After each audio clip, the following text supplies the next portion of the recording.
শেষ করবেন।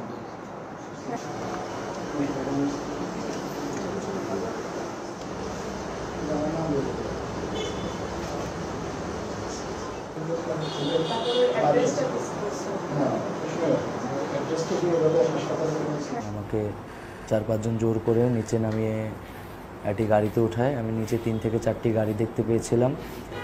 গাড়িগুলা এর মধ্যে একটা পুলিশ বা বিজিবির গাড়ি ছিল। তো গাড়িতে ওঠানোর পর আমাকে 3-4 স্তরে কাপড় দিয়ে আমার চোখ বেঁধে দেওয়া হয়, আমাকে হ্যান্ডকাফ পরানো হয় এবং গাড়িটা 30-40 মিনিটের মতো চলে। পরে আমাকে একটা বাসায় একটা রুমে নিয়ে যাওয়া হয়।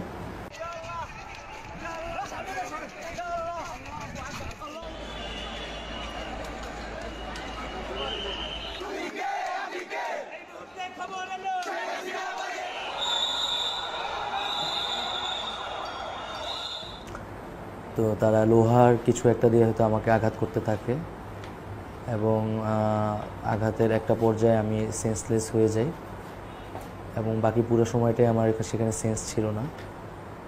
এবং আমি গতকাল সকালে ভোর 4টা থেকে 5টা নাগাদ ঢাকার পূর্বাঞ্চল এলাকায় আমি সেন্স পাই, নিজেকে আর কি দেখতে পারি।